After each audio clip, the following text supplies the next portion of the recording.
हमारे नेता जाकर के इन्हीं सेकुलर पार्टियों का, जिन लोगों ने धोखा दिया इन 25, 30, 35 सालों में, किन की सरकार है? राजद की है, जदयू की है, भाजपा की है, कांग्रेस की है। सब ने दिया हमको चोट, किसी ने हमारे साथ वफा नहीं किया, इसलिए हम लोगों ने अलग रास्ता बनाया। हिना साहब जब अकेले थी तो आप लोगों ने कितना मुसलमान दलित की बात करते हैं, उनके साथ आप लोगों ने क्या अप्रोच किया? क्या आप लोग पार्टी उनके साथ क्या अप्रोच करें? सवाल ये पैदा होता है कि मरते दम तक शहाबुद्दीन साहब तो खुद ही राजद का साथ देते रहे। उनका इंस्टेंट खुद ही क्लियर नहीं है कि किनके साथ हो जाएंगी। हम लोग घर में जाकर उनकी खबरगिरी किए हैं, उनके साथ हमदर्दी का इजहार करते हैं। शहाबुद्दीन साहब मरहूम की बेवा वो रही हैं जिन्होंने अपनी ज़िंदगी वक्फ कर दी राजद के लिए, और उसके साथ आज तक इंसाफ नहीं हुआ। उनके साथ इजहार हमदर्दी करते हैं। मेरा भी घर जल जाए और बस्ती को रोशनी मिल जाए तो मैं तो अपना घर जलाने के लिए तैयार हूँ, तो उससे मेरे को नुकसान क्या होगा? हाँ, ये है कि अपने स्टैंड पर काबू पाएँ, अपना क्लियर स्टैंड करें, क्या करना है नहीं कर रहा है। कभी किसी को दावत देते हैं, कभी किसी के यहाँ जाते हैं, तो अपने को जरा सा मजबूत करना पड़ेगा अपने पाँव। भाई, उससे बड़े बड़े मुजरिम बिहार में घूम रहे हैं। वो तो बच्चा है, अभी नौसिखिया है, शहाबुद्दीन साहब का बेटा है। इतनी भी तो रवादारी होनी चाहिए थी कि वो शहाबुद्दीन का बेटा है। इसी वजह से मैं कहता हूँ, शहाबुद्दीन का बेटा नहीं, अगर कोई दूसरा होता तो शायद उनको सजा नहीं दी जाती। नमस्कार, आप देख रहे हैं लाइव बिहार में हूँ आपके साथ असलम अब्बास। देश के साथ साथ बिहार में भी मुसलमानों की सियासत किधर जाएगी, मुसलमान का रहनुमा कौन होगा, दलितों की हालत क्या है, या कहें कि राजनीतिक सियासत में क्या आज भी उच्च वर्ग या फॉरवर्ड का कब्जा कायम है, इसको लेकर लगातार सवाल उठते हैं। कैसे बदलेगा हालात? बिहार में जातीय गणना की रिपोर्ट भी आई, आर्थिक सर्वेक्षण भी आया, सब कुछ साफ साफ है। किसकी कितनी माली हालत और इकोनॉमिकल कंडीशन क्या है, सब कुछ साफ साफ हो चुका है। आज इसी मुद्दे पर हमारे साथ बातचीत करने के लिए अख्तरुल इमान हैं, जो MIM के प्रदेश अध्यक्ष हैं, उनसे हम जानेंगे। बार बार बात होता है दलित का, अल्पसंख्यक का, देश से लेकर राज्य में, बिहार में भी आपकी पार्टी बात कर रही, खास करके आप लोग दलित और मुसलमान की बात करते हैं। नारा भी है जय मीम जय भीम, कहाँ तक सच है ये बताइए। मैं ये कह रहा हूँ, माँ अपने सब बच्चों से प्यार करती है, लेकिन जो बीमार हो उसका ध्यान ज़्यादा रखती है। आदमी के पूरी शरीर से उसकी मोहब्बत होती है, लेकिन जहाँ ज़ख्म होता है वहाँ उंगलियाँ बार बार लेकर जाता है। मामला ये है कि बिहार में जो सबसे बुरी हालत माइनॉरिटी की है और दलितों की है, तो मैं किन की बात करूं, है ना? मैं देखता हूं कि बिहार में जो अगड़ी पंक्ति के लोग हैं, जनरल कैटेगरी में जो लोग हैं, सुखी संपन्न जो लोग हैं, उनकी आर्थिक स्थिति अच्छी होने के नतीजे में, उनके राजनीतिक चेतना के कारण उनको नौकरी भी सरकारी अच्छी मिल जाती है, उनकी आर्थिक स्थिति अच्छी भी है, उनकी शैक्षणिक स्थिति भी अच्छी है। लेकिन हमारे यहाँ राजनीतिक चेतना का अभाव भी है। हमारे जो राजनेता जा रहे हैं इन पार्टियों में, वो जाके चाकरी कर रहे हैं। उनके राजनेता जो जा रहे हैं वो अपने कौम की, अपने समुदाय की हिस्सेदारी की बात करते हैं। तो हमारी तो वकालत करने वाला कोई नहीं है। यही वजह है कि जो अभी रिपोर्ट छन कर आई है, मैं इस रिपोर्ट को कहता हूँ ये वो है, बिहार की एक पूरी तस्वीर सामने में है, और ये मास्टर की है बिहार के दलित समुदाय के समस्याओं के समाधान के लिए। आप इनके आंकड़े मैं आपके सामने में रखूं, इनके आंकड़े बता रहे हैं। क्या है आंकड़े भाई? बिहार में 20,49,370 नौकरियां हैं। उन नौकरियों में देखिए कि बिहार के 13 करोड़ लोगों का हिस्सा उसमें होता है। 13 करोड़ लोग टैक्स देते हैं, उनके समुदाय का हिस्सा होता है। लेकिन आप पूरी रिपोर्ट आप देख लीजिए, ब्राह्मण भाइयों की आबादी 47 लाख है। नौकरी में उनकी हिस्सेदारी 74,000 होती है, जहाँ नौकरी उनको 1,72,000 मिली, गोया 1 लाख नौकरियाँ ज़्यादा मिली है ना। और भूमिहार भाइयों की आबादी 37 लाख है, उनकी नौकरी में हिस्सेदारी होती है 58,000, लेकिन उनको मिली हुई है 1,87,000। राजपूत भाइयों की आबादी है 45 लाख, उनकी नौकरी में वाजिब हिस्सेदारी होती है 70,000 की, और उनको मिली है 1,71,000। कायस्थ भाइयों की आबादी है 7,85,000 की, और उनको नौकरी में हिस्सेदारी होती है 12,296, उनको नौकरी मिली हुई है 52,000। यादव भाइयों की आबादी है 1,86,00,000, उनकी नौकरी में हिस्सेदारी होती है 2,92,000, और करीब करीब 2,89,000 उनका लगभग 2,2700 नौकरी उनको कम मिली उनकी आबादी से। कोयरी कुर्मी भाइयों की आबादी 55,000 है और 55 लाख है, उनको नौकरी होती है 86,000, उनको मिली 1,12,000।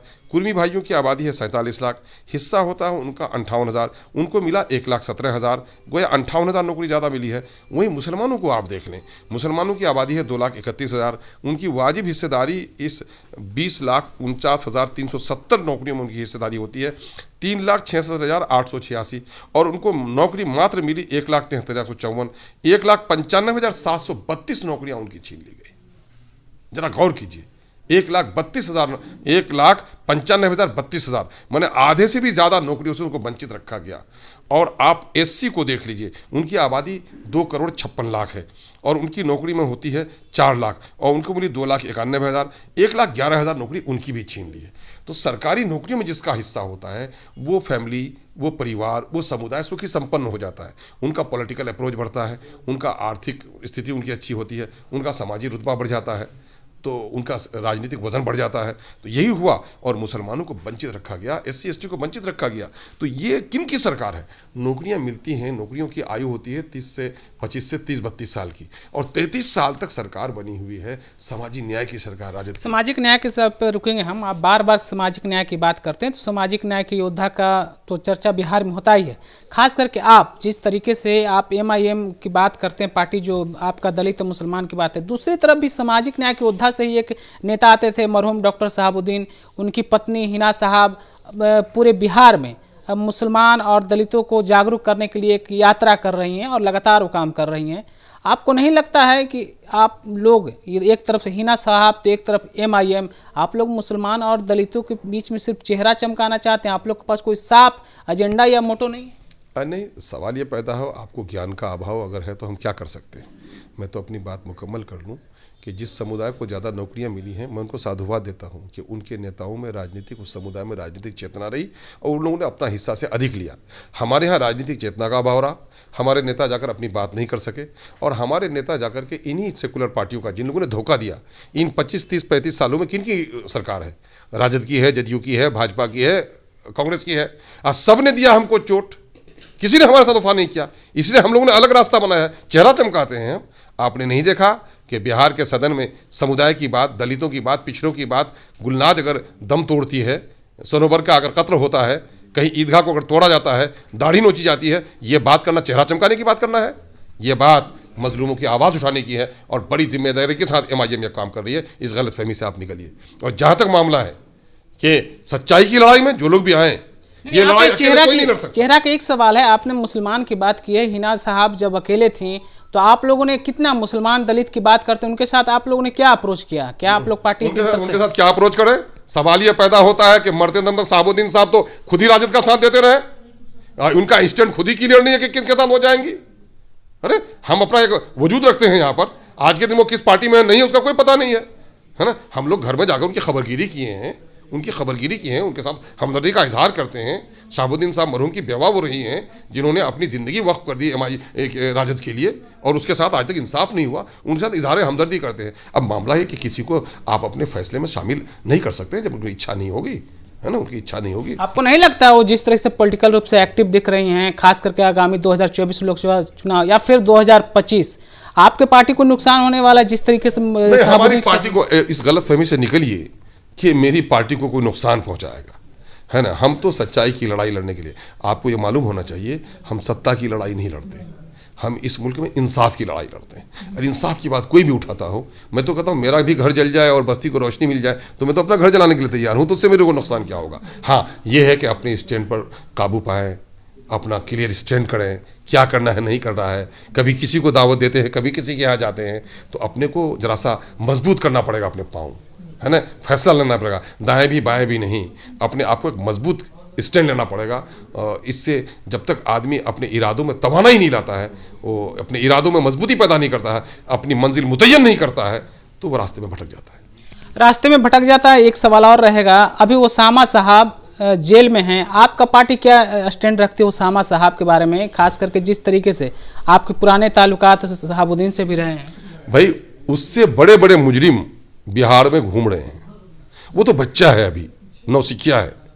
शहाबुद्दीन साहब का बेटा है, इतनी भी तो रवादारी होनी चाहिए थी बिहार सरकार को। मामूली ट्रैफिक के कानून में फंस जाए, मामला एक केस का आ जाए, अब वो केस भी अभी सही हो जाएगा गलत होगा क्या? दूसरे लोगों को सिर्फ इसलिए कि वो शहाबुद्दीन का बेटा है, इसी वजह से मैं कहता हूँ शहाबुद्दीन का बेटा नहीं, अगर कोई दूसरा होता तो शायद उनको सज़ा नहीं दी जाती।